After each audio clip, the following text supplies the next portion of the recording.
原本是这样的零，它这个是零，是不能设定的啦哦。那如果要设定那个的话，要先改成1，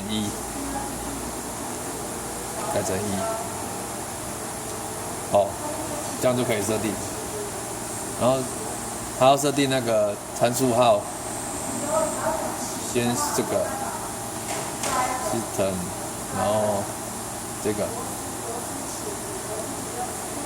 然后这个。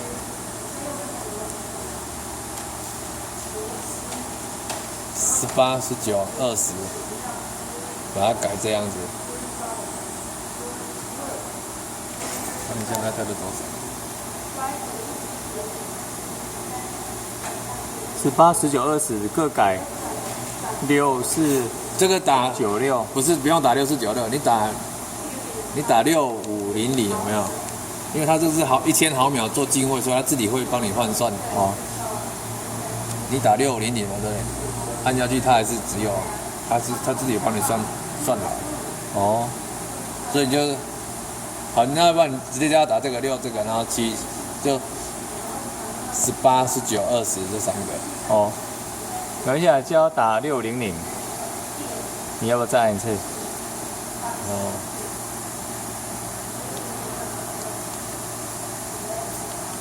一样是。好。啊，这个好像它原本这设定是7的吧？这个也把它改成7。哦，它那一台好像是，它打开的时候应该是5.576，现在通通把它改这样子。对啊。用影片省得解释什么，这样就好了。这样就好了，然后再回去的时候记得把这个要改成0。哦。要不然它等一下参数会设定到，就是这个一定要改成0就好，那这样就可以回去了。它不用储存吗？不用，它就这样就有储存了。哦，它这样就回去了。了解。它就是怕你教那个你这个很重要，就是如果你没有设在0的话哈，你叫任何参数都会按错号码，它就会输入进去。那所以你这个只要有关起来，你叫就算我刚才叫那个参数出来。我也设定不进去，你看哦，现在是这个，对不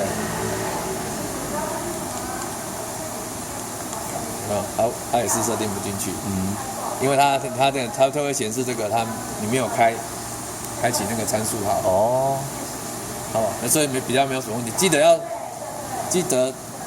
这个一定要在设定完回来要把它换成0就好。哦，好。按那俩 setting 嘛。对。setting have to be 0。After revising， 他们应该看得懂英文。OK， OK， Thank you。